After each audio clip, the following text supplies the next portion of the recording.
할렐루야. 네, 수요 오전 찬양기도에 오신 동산의 모든 영가족들을 환영합니다. 오늘 이사야 55장 1절부터 13절의 말씀을 가지고 목마른 자들아 나아오라 라는 제목으로 말씀을 전하기 원합니다. 제가 등산을 자주 하지도 않고 등산을 좋아하지도 않지만 등산을 할 때 유의해야 하는 것 중에 하나는 목이 마르다는 것을 느끼기 전에 물을 조금씩 마시는 것입니다. 그 이유는 목이 마르다는 것은 이미 우리 몸에 수분이 부족하다는 것을 의미하기 때문입니다. 우리 몸에 수분이 부족할 때 뇌는 우리에게 갈증을 신호로 보냅니다. 그것이 우리가 느끼는 바로 목마름입니다. 그래서 등산할 때는 목마름을 느끼기 전에 미리 물을 조금씩 마시는 것이 탈수증을 예방하는 데 도움이 된다고 합니다. 그런데 만약 우리의 뇌가 갈증을 느끼지 못하면 어떻게 될까요? 사실 우리는 당연하게 목마름을 느끼지만 만약 우리의 뇌에 문제가 생긴다면 우리는 우리 몸에 수분이 부족함에도 느끼지 못하여 탈수증에 걸려 때로는 목숨이 위험할 수도 있을 것입니다. 그래서 우리가 목마름을 느낀다는 것은 사실은 우리의 몸을 보호하기 위해 우리의 뇌가 우리에게 신호를 보내는 것입니다. 그래야 탈수증에 걸리지 않고 더 나아가서 죽지 않을 수 있기 때문입니다. 그런데 이러한 목마름, 갈급함은 사실은 우리의 육체만 느끼는 것은 아닙니다. 하나님의 자녀로 이 땅을 살아가는 우리는 영적으로도 이러한 목마름을 느껴야 합니다. 만약 우리가 영적으로 목마른 상태인데 그 갈급한 상태인데도 그것을 느끼지 못한다면 이 땅을 살아가는 우리의 육체는 살아있지만 우리의 육체는 건강하게 살아있지만 우리의 영혼은 갈급하지만 그것이 채워지지 않아 병든 채로 살아갈 수도 있기 때문입니다. 그래서 우리는 육적으로뿐 아니라 영적으로도 우리의 갈급함을 느껴야 하는 것입니다. 우리의 영혼이 하나님으로 채워지지 않을 때 그 갈급함을 느끼지 못하고 살아가지 않도록 우리의 영혼을 잘 살펴야 하는 것입니다. 그러나 많은 사람들이 안타깝게도 하나님을 구하지 않지만 자기의 영혼을 하나님으로 채우지 않지만 마치 아무런 문제가 없는 것처럼 살아갈 때가 많다라는 것입니다. 그렇기 때문에 우리는 오직 하나님으로 채워지는 우리의 영혼을 그 목마름이 아니라 충만함으로 풍성함으로 채울 수 있도록 우리의 영혼의 상태를 잘 살피며 살아가야 할 것입니다. 우리 오늘 말씀을 통해 영적으로 목마를 수 있다라는 것, 우리가 목마름을 느낄 수 있다라는 것이 얼마나 은혜인지, 그리고 그 은혜를 계속해서 누리기 위해 오늘도 우리는 계속해서 하나님 앞으로 나아가야 함을 오늘 말씀을 통해 함께 나누기 원합니다. 오늘 우리가 함께 읽은 이사야 55장의 말씀은 하나님께서 이스라엘을 회복하게 하실 그때 이스라엘 백성들이 어떻게 반응해야 하는가에 대해서 우리에게 말하고 있습니다. 이사야 40장부터 하나님께서는 이스라엘 백성들을 회복시키되 반드시 회복시킬 것을 40장부터 오늘 55장까지 긴 장을 통해 말씀하고 있습니다. 그래서 이스라엘 백성들이 이 말씀을 읽을 때 그들은 소망과 기대 가운데 이 말씀을 읽었을 것입니다.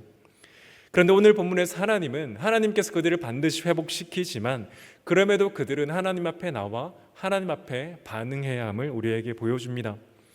오늘 본문 이사야 55장 1절 상반절은 이렇게 말합니다. 오호라 너희 모든 목마른 자들아. 하나님께서 지금 이스라엘 백성들을 향해 오호라 너희 모든 목마른 자들아 라고 부르시고 계십니다. 하나님께서 그들을 향해 너희가 지금 목말랐다라고 말하지만 사실 그들은 스스로 그들 자신이 목마르다는 것을 깨닫지 못했습니다. 그들은 하나님의 백성이었지만 하나님이 아닌 것들로 그들의 영혼을 채우며 살아갔습니다. 그래서 하나님은 결국 그들을 징계하십니다. 지금 오늘 본문이 쓰여진 이 이사야 당시 북이스라엘이 이미 망하였고 남유다도 위험한 가운데 있었습니다. 물론 이 40장부터 시작되는 이사야서의 말씀은 바벨론으로 끌려갈 그 포로를 회복시킬 하나님의 말씀이지만 동시에 현재 그들을 향한 말씀이기도 했습니다. 그래서 우리는 이 징계라는 말을 통해 결국 하나님께서 그들을 회복시킬 것이지만 그럼에도 그들 가운데 반응해야 할 것이 있다라고 우리에게 말하고 있습니다. 사랑하는 여러분, 하나님께서 그들을 향해 물로 나오라고 말씀하시지만 누가 물로 나올 수 있습니까? 이 질문의 답은 당연합니다. 목이 마른 사람만이 물로 나오게 될 것입니다. 지금 당장 목이 마르지 않는 사람은 굳이 물을 마시기 위해 물의 근원으로 나올 필요가 없습니다. 그런데 목이 마른 자는 나오지 말라고 해도 그 갈급함을 채우기 위해 물의 근원으로 나올 수밖에 없는 것입니다. 그런데 어떻게 그들의 육체가 아니라 그들의 영혼이 목마르다라는 것을 그들이 깨달을 수 있습니까? 하나님이 떠난 그들, 하나님 아닌 것들로 채우며 살아갔던 그들 스스로 깨달은 것이 아니라 하나님께서 그들에게 깨닫게 하신 것입니다. 하나님께서 지금 너희들의 영혼이 갈급한 상태라는 것을 깨닫게 하셔서 그들이 하나님 앞에 나올 수 있었던 것입니다. 그들이 지금까지 어떻게 살았습니까? 이사야 55장 2절 상반절은 그들이 하나님이 아닌 다른 것들을 위해 수고하며 살았다라고 말합니다. 너희가 어찌하여 양식이 아닌 것을 위하여 은을 달아주며 배부르게 하지 못할 것을 위하여 수고하느냐. 하나님은 그들에게 분명하게 말씀하십니다. 너희들은 양식이 아닌 것을 위해 돈을 썼고 배부르게 하지 못할 것을 위하여 수고하며 살았다. 그러나 너희가 하는 그 모든 것이 결국은 헛된 것임을 하나님은 깨닫게 하시는 것입니다. 지금 그들은 영적인 뇌가 고장이나 그들의 영혼이 갈급함을 알지 못한 채 그들의 영혼이 탈진한 상태에 있다라는 것입니다. 그렇다면 오늘을 살아가는 우리는 어떻습니까? 만약 우리의 영혼이 하나님을 향한 갈급함, 그 하나님으로 채워지지 않는 그 갈급함을 느낄 수 있다라면 그것은 당연한 것이 아님을, 그리고 은혜임을 우리가 기억해야 한다는 것입니다. 하나님을 향한 그 목마름은 우리가 하나님을 떠날 때뿐 아니라 우리의 매일의 삶이 하나님으로 채워져야 하기 때문에 우리의 영혼은, 하나님의 백성된 우리는 언제나 하나님으로 갈급하고 목말라야 한다는 것입니다. 그런데 이것이 당연한 것이 아니라 은혜라고 우리에게 말하고 있습니다. 우리 역시 이스라엘 백성들처럼 마치 하나님이 아닌 것들, 세상의 것들 우리의 영혼을 채우면서 그것이 우리의 영혼을 충만하게 할 것처럼 생각하며 살아갈 때가 있다라는 것입니다. 그렇기 때문에 오늘 우리가 세상이 아니라 하나님으로, 그 생수의 그런 대신 하나님으로 우리의 목마를 수 있다라면 그것은 은혜인 것입니다. 우리가 잘 알고 있는 누가복음 15장에 탕자의 비유가 있습니다. 그런 아버지의 재산을 미리 받고 집을 떠납니다. 집을 떠난 후에 잘 살았으면 좋겠지만 그는 아버지의 재산을 탕진하고 비참한 생활을 하고 있습니다. 그런데 그는 어느 순간 자신의 죄를 깨닫는 순간을 발견하게 됩니다. 누가복음 15장 17절에서 누가는 그래서 이렇게 기록하였습니다. 이에 스스로 돌이켜 내 아버지에게는 양식이 풍족한 품꾼이 얼마나 많은가, 나는 여기서 줄여 죽는구나. 누가는 둘째 아들이 이에 스스로 돌이켰다라고 기록하지만 사실은 그가 스스로 돌이킨 것이 아니라 하나님께서 그를 돌이키게 하신 것입니다. 이처럼 우리의 영혼이 하나님 향하여 목마르고 하나님 없이 살아가던 우리의 지난 시간을 회개하고 깨닫게 되는 것은 하나님의 은혜인 것입니다. 하나님께서 자기 백성들을 사랑하시고 하나님께서 자기 자들을 사랑하시기 때문에 그들의 영혼의 목마름을 허락해 주셔서 다시 하나님 앞으로 나오게 하는 것입니다.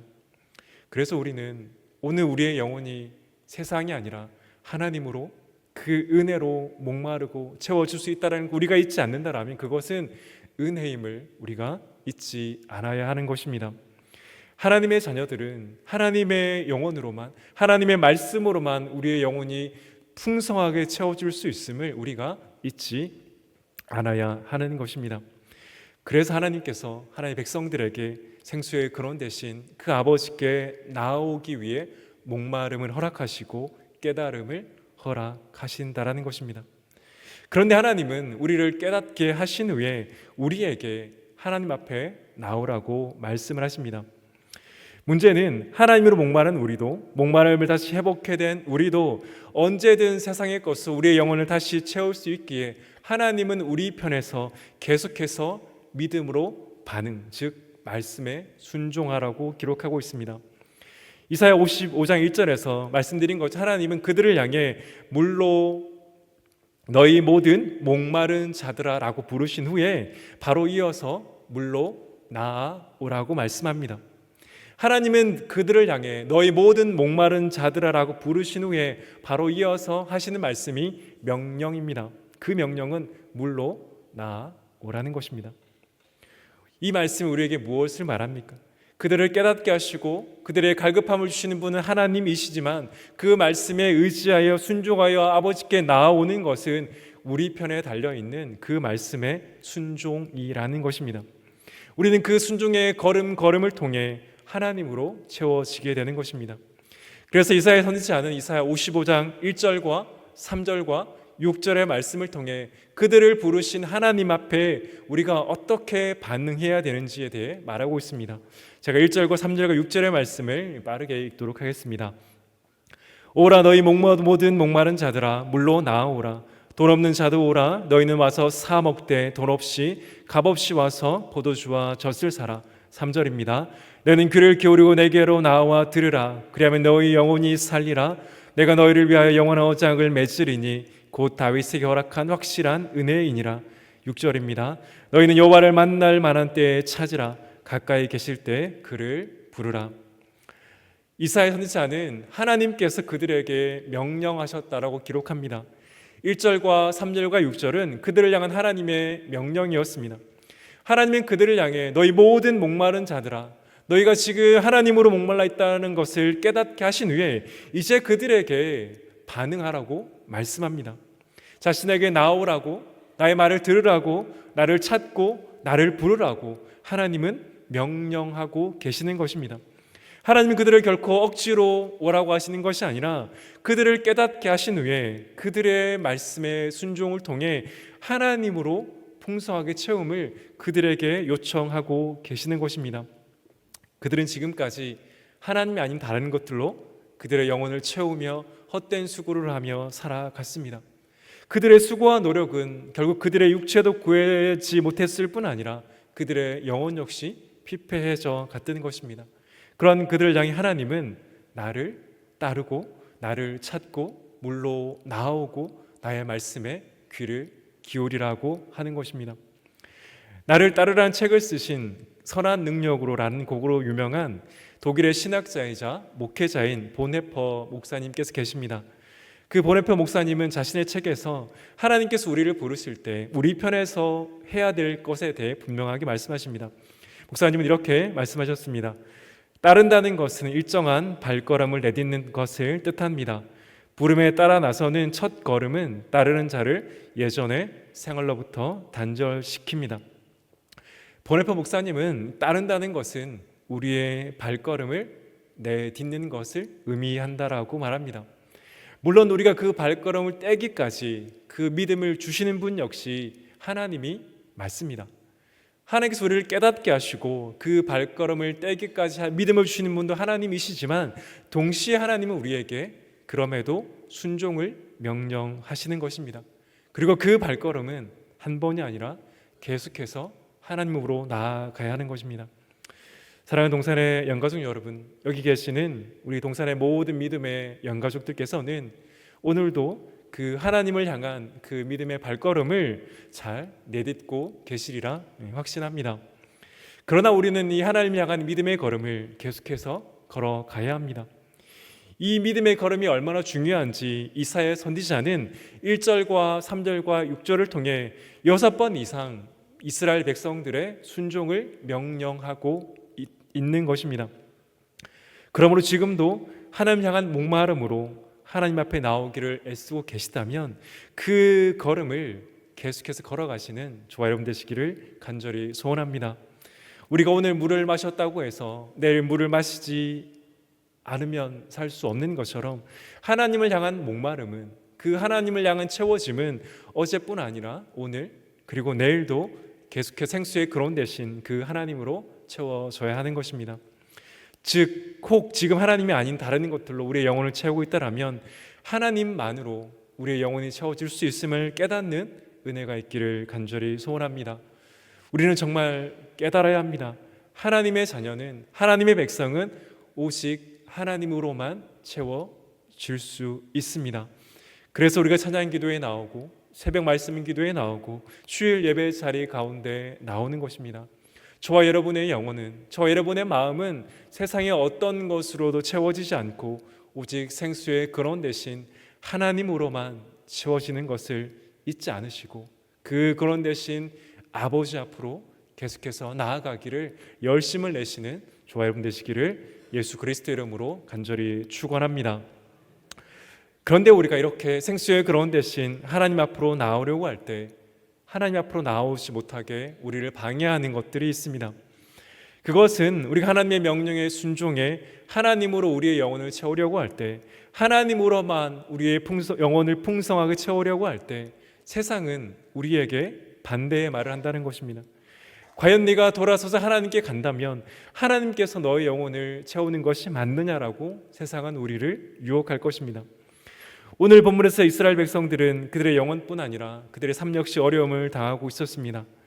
남유다 역시 아수르를 비롯한 강대국의 압박 속에서 있었을 뿐 아니라 그들은 곧 바벨론의 포로로 끌려갈 것입니다. 그래서 지금 그들은 그들의 영혼뿐 아니라 그들의 삶 자체도 소망이 없었습니다. 그런 그들이 지금 하나님의 말씀 가운데 순종하게 나오려고 할 때, 하나님으로 그들의 영혼을 채우려고 할 때 그들의 마음에는 여전히 의심이 들었습니다. 과연 우리가 하나님께 돌아가는 것이 우리의 영혼을 채우고 우리의 삶을 회복하게 하시는 것이 맞나라는 의심이 그들 가운데 있었을 것입니다. 과연 하나님을 신뢰할 수 있느냐라는 문제가 지금 그들 앞에 놓여 있는 것입니다. 정말 하나님께서 그들을 압박하는 아수르와 애굽을 비롯한 그 이방 나라들보다 크시고 위대하신 분이 맞느냐라는 것을 이스라엘 백성들은 그들의 마음 가운데 계속해서 들었다는 것입니다. 그래서 하나님은 이사 40장부터 55장까지 그들의 회복을 말씀하신 이후에 그들은 오늘 본문 가운데 하나님은 그들을 향해 하나님 자신이 어떤 분이신가에 대해 8절부터 11절의 말씀을 통해 기록하고 있습니다. 이사야 55장 8절부터 11절 말씀입니다. 이는 내 생각이 너희의 생각과 다르며 내 길은 너희의 길과 다름이니라. 여호와의 말씀이니라. 이는 하늘이 땅보다 높음같이 내 길은 너희의 길보다 높으며 내 생각은 너희의 생각보다 높음이니라. 이는 비와 눈이 하늘로부터 내려서 그리로 되돌아가지 아니하고 땅을 적셔서 소출이 나게 하며 싹이 나게 하여 파종하는 자에게는 종자를 주며 먹는 자에게는 양식을 줌과 같이 내 입에서 나가는 말도 이와 같이 헛되이 내게로 되돌아오지 아니하고 나의 기뻐하는 뜻을 이루며 내가 보낸 일에 형통함이니라. 아멘. 이사야 55장 8절부터 11절 말씀은 하나님 자신이 누구신지에 대한 말씀입니다. 하나님을 의심하게 하고 하나님의 위대하심을 의심하게 하는 그들 가운데 하나님은 자기 자신을 소개합니다.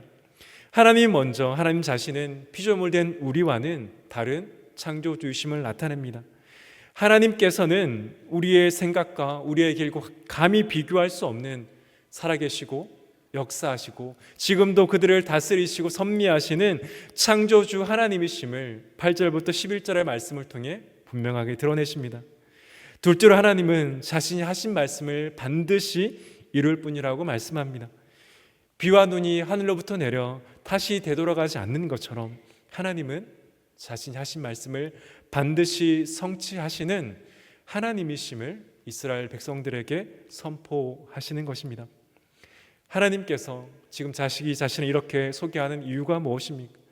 여전히 고통 가운데 있고 곧 멸망당할 그들 가운데 여전히 그들을 사랑하시고 그들을 징계하시는, 그들을 회복해 하실 그 하나님이 누구신지를 이스라엘 백성들이 알고 믿고 신뢰하라는 것입니다. 하나님의 길과 생각이 그들의 생각과 비교하여 감히 비교할 수 없는 그 놀라운 분이심을 하나님 믿고 하나님 앞에 나오라는 것입니다. 이스라엘 백성들은 그 하나님을 믿고 그 하나님의 말씀에 순종하며 나아갈 수 있었던 것입니다. 그런데 더 놀라운 것이 무엇입니까? 더 놀라운 것은 하나님께서 하나님이신 하나님의 아들 예수 그리스도께서 궁극적으로 그 일을 성취하실 것임을 보여주셨다는 것입니다. 당시 이스라엘 백성들은 이 사실을 매우 희미하게 알았지만 우리가 알고 있는 것처럼 하나님의 아들 예수 그리스도께서 이 땅 가운데 오셔서 하나님의 백성들을 구원해 주셨습니다. 우리는 때로 하나님의 길과 하나님의 생각을 이해할 수 있다라고 생각하고 살아가기도 합니다. 하나님이 아닌 우리 자신과 세상의 것들로 우리의 삶을 풍성하게 할 수 있다라고 생각하기도 합니다. 그런데 과연 정말 그럴까요? 과연 우리가 하나님의 길과 하나님의 생각을 감히 이해할 수 있을까요? 그 하나님의 위대하심과 놀라우심을 감히 우리가 헤아릴 수 있을까요?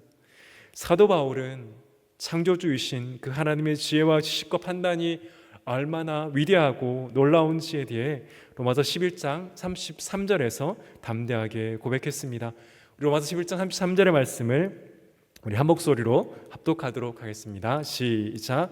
깊도다 하나님의 지혜와 지식의 풍성함이여 그의 판단은 헤아리지 못할 것이며 그의 길은 찾지 못할 것이로다. 아멘. 사랑하는 여러분, 과연 그렇지 않습니까? 저와 여러분 믿고 저와 여러분 사랑하시고 지금도 우리를 위해 기도하시는 그 하나님 아버지 지혜와 지식과 판단과 헤아림은 우리가 감히 비교할 수 없고 생각할 수도 없는 그 하나님 아버지시라는 것입니다. 바로 그분이 저와 여러분을 부르셨고 그분이 저와 여러분의 그 영혼 가운데 나로 채우라고 말씀합니다. 우리가 그렇게 할 때 하나님께서 우리의 삶을 가장 선하고 아름답게 인도하실 것임을 하나님 자신을 믿음으로, 하나님이신 그분이 자기 자신을 내어주신 그 확실한 증거를 믿음으로 오늘도 하나님 앞에 나아오라는 것입니다. 바로 그 고난받는 종 대신 하나님의 아들 예수 그리스도가 이사야 53장을 통해 우리의 구원자, 우리의 죄값을 치르기 위해 이 땅 가운데 오심을 저와 여러분에게 가장 확실한 증거로 보여주셨다는 것입니다. 그렇기 때문에 오늘은 우리는 어떠한 상황 가운데 있어도 하나님 때문에 담대할 수 있는 것입니다. 지금 우리의 영혼이 피폐하여도 하나님께 돌아오면 하나님께서 우리의 삶을 가장 선한 길로 인도하실 것을 믿는 그 믿음이 하나님을 향한 그 신뢰로부터 우리가 소망할 수 있다라는 것입니다. 무엇보다 고난받는 종이 되셔서 자기 자신을 내어주신 그 하나님이신 예수 그리스도의 사랑은 우리가 어떤 상황 가운데 있어도 지금 우리의 상황이 절망간다 할지라도 저와 여러분이 결코 버릴 수 없다라는 그 아버지의 놀라운 사랑의 증거가 됨을 오늘 본문은 저와 여러분에게 다시 한번 기록하고 있습니다. 그래서 우리는 그 하나님을 향한 신뢰를 무너뜨린 소리가 들릴 때마다 우리의 영혼이 하나님이 아닌 다른 것들로 채워도 상관없다고 우리에게 말하는 세상의 모든 소리가 들릴 때마다 우리는 우리의 영혼을 통해 선포해야 하는 것입니다. 하나님께서 우리를 사랑하시고 우리를 사랑하신 하나님께서 저와 여러분을 결코 버릴 수 없는 아버지이심을 우리는 선포해야 하는 것입니다. 그리고 그 말씀을 가장 잘 설명하고 있는 말씀이 로마서 8장 31절부터 39절의 말씀입니다. 우리가 잘 알고 있는 이 말씀 조금 길긴 하지만 우리 한 목소리로 합독해서 31절부터 39절의 말씀을 다 같이 읽도록 하겠습니다. 시작. 이 일에 대하여 우리가 무슨 말하리요? 만일 하나님이 우리를 위하시면 누가 우리를 대적하리요? 자기 아들을 아끼지 아니하시고 우리 모든 사람을 위하여 내주신 이가 어찌 그 아들과 함께 모든 것을 우리에게 주지 아니하겠느냐? 누가 능히 하나님께서 택하신 자들을 고발하리요? 의롭다 하신 이는 하나님이시니 누가 정죄하리요? 죽으실 뿐 아니라 다시 살아나시는 그리스도 예수시니 그는 하나님 우편에 계신 자요 우리를 위하여 간구하시는 자시니라. 누가 우리를 그리스도의 사랑에서 끊으리요? 환난이나 곤고나 박해나 기근이나 적신이나 위험이나 칼이랴. 기록된 바 우리가 종일 주를 위하여 죽임을 당하게 되며 도살을 당할 양같이 여김을 받았나이다. 그러나 이 모든 일에 우리를 사랑하신 이로 말미암아 우리가 넉넉히 이기느니라. 내가 확신하노니 사망이나 생명이나 천사들이나 권세자들이나 현재일이나 장래일이나 능력이나 높음이나 깊음이나 다른 어떤 피조물이라도 우리를 우리 주 그리스도 예수 안에 있는 하나님의 사랑에서 끊을 수 없으리라. 아멘. 우리를 향한 하나님의 그 놀라운 사랑은 세상이 우리에게 어떤 헛된 거짓말과 어떤 유혹을 한다 할지라도 우리의 영혼이 하나님으로 채워질 때, 우리가 하나님께로 돌아올 때 하나님께 귀를 기울이고 하나님을 찾고 부를 때, 생수의 그런 대신 하나님 앞으로 나아올 때 저와 우리의 삶을 가장 선하고 아름답게 인도하실 그 증거가 하나님의 아들 예수 그리스도, 그 고난받는 종이신 그 메시아가 된다라는 것을 우리는 기억해야 할 것입니다. 사랑하는 여러분, 오늘 말씀을 기억하며 생수의 근원 대신 물로 나아오시는 저와 여러분 되시기를 간절히 소원합니다. 우리의 영혼은 오직 하나님으로만 채워질 수 있습니다. 세상의 어떤 것도 우리의 영혼을 채울 수 없음을 우리는 잊지 말아야 합니다. 하나님의 말씀과 기도와 그 찬양으로만 우리의 말씀이 풍성하게 채워지고 우리의 영혼이 풍성하게 채워질 때만 우리는 하나님의 자녀답게 담대하고 소망 가운데 살아갈 수 있음을 기억하시기를 간절히 소원합니다. 우리의 말씀을, 우리의 마음을 깨닫게 하시는 분은 하나님이시지만 그래서 우리는 주님 앞에 나오기를 애써야 합니다. 물로 나오고 귀를 기울이고 하나님을 찾고 하나님을 부르는 것은 우리 편에 해야 할 것입니다. 정말 믿음으로 주 앞에 나오셔서 날마다 주님으로, 아버지로, 성령으로 채워져 풍성한 삶을 살아가시는 저와 여러분 되시기를 예수 그리스도 이름으로 간절히 축원합니다. 우리 시간 말씀을 기억하며 함께 기도하길 원합니다.